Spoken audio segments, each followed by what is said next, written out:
My friends, when Linda and I arrived back in 2018, it was such a whirlwind of activity that it honestly took our collective breath away. It was exciting and it was fast. On one day, I was in Washington, D.C., taking the oath of office from the Vice President, Mike Pence, and then we were suddenly presenting my paperwork to Palace Protocol to one of the most wonderful people, Ambassador Beatrice Kirst, that I would meet. That was then promptly followed by an audience with Grand Duke Henri to present my credentials. In the same week, I met most of my colleagues in the diplomatic corps for the celebration of the Grand Duke's birthday, with our Independence Day celebration at the Chief of Mission Residence to follow at a hugely successful event thanks to Paper Jam. Little did I know that this pace would reflect the pace of my tenure as the United States Ambassador to Luxembourg. Notably, this beginning to my new adventure would reflect the perfect combination of the Grand Duchy of Luxembourg's motto, "Let's make it happen," and the embassy motto of honoring the past while looking to the future. And for the time I have been here, that is what we have done. Make it happen, honoring the past while looking to the future.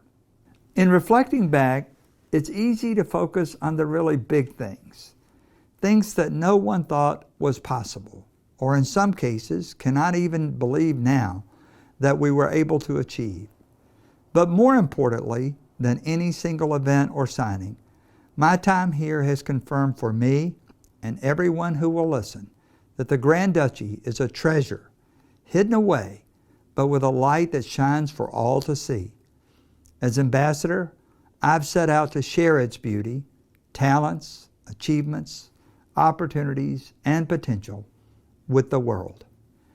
From the sacrifices more than 75 years ago to the visions for the future, I have seen how our shared commitment to freedom, liberty, and hope can lead to great things. Thankfully, there were so many here in the Grand Duchy who shared those beliefs that it was like pushing on an open door. When United States Secretary of Commerce Wilbur Ross came to Luxembourg to sign the very first memorandum of understanding on space between the United States of America and the Grand Duchy of Luxembourg, thanks to the wonderful work of then Deputy Prime Minister Etienne Schneider, many were shocked and surprised, including Etienne himself. What few people knew was that it was only the beginning. And when Buzz Aldrin, the second man to walk on the moon, came to celebrate our Independence Day and the 50th anniversary of man walking on the moon, with one small step for man, one giant leap for mankind, it was indeed legendary, as one newspaper described it. And to have a whole host of leaders from our Congress join us here in Luxembourg for that very special occasion made it all the more better. Luxembourgers and Americans alike shared their own personal memories of where they were on that night, the night that Buzz walked on the moon. But more great things followed. As a result of the work that started in these first few months, Luxembourg later joined as a founding nation one of the top tiers in the space sector in the Artemis Accords. The support of Economy Minister Frans Fayo and the Luxembourg Space Agency team helped make that giant leap happen.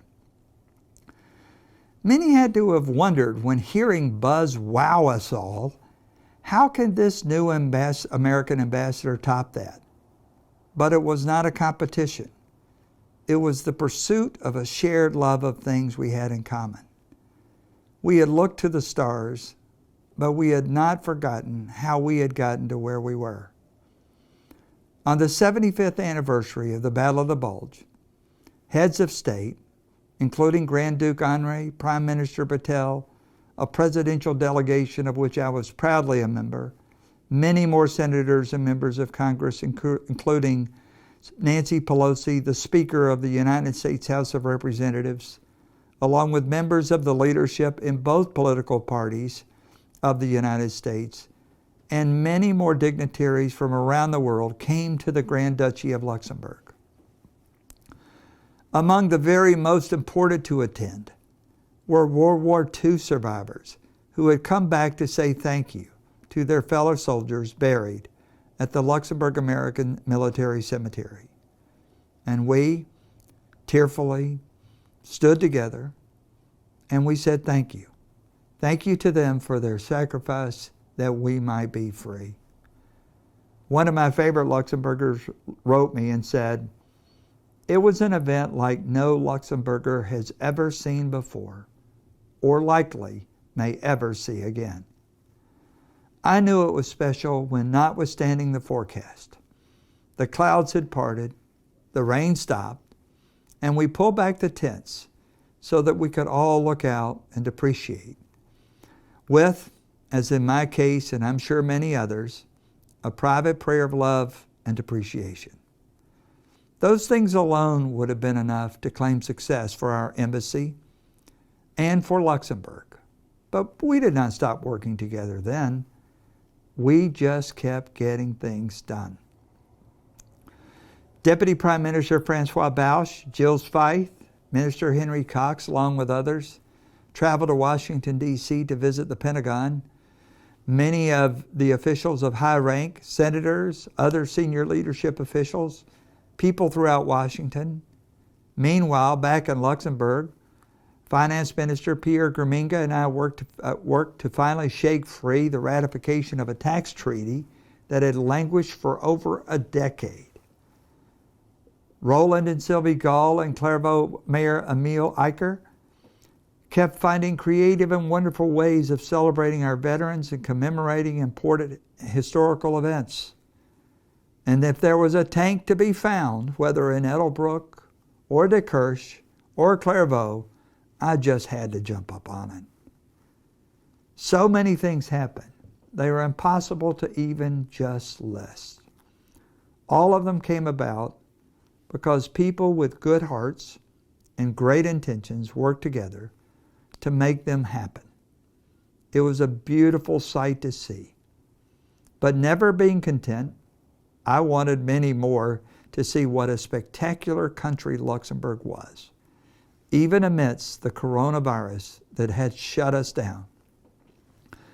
With the help of President Ken Leonard of the European Court of Justice, we brought to Luxembourg 16 of the most influential U.S. ambassadors in Europe, along with the President and Chair of the Export-Import Bank of the United States, the Counselor to the Secretary of State, the former Speaker of the United States Congress, Mike Gold from NASA, and Kevin O'Connell from the U.S. Department of Commerce, and others to see what I had seen, what I saw every day, the enormous potential of Luxembourg.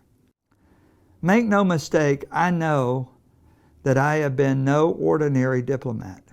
I love to laugh, climb up on tanks, participate in World War II reenactments, pay special tributes to the only woman in our Luxembourg American Military Cemetery, Nancy Leo, and to go to every commemoration, no matter how big or small. And I have not been oblivious to the pain and suffering both our countries face now from the COVID-19, praying constantly, crying occasionally, and doing everything I can to help both countries get through this horrible pandemic. In these times, Luxembourg deserved and got a United States ambassador who cared and helped. So as my tour ends, Linda and I will take leave with many more friends than we started, and with an undying appreciation for the only Grand Duchy in the world, knowing that the leaders of the U.S. and Luxembourg now know much more about each other, have many more platforms from which to do great things, and are able, ready, and willing to let's make it happen, including honoring the past while looking to the future. Thank you for that. Linda and I will carry it with us in our hearts for all the days of our lives. May God bless the United States of America, and may God bless the Grand Duchy of Luxembourg.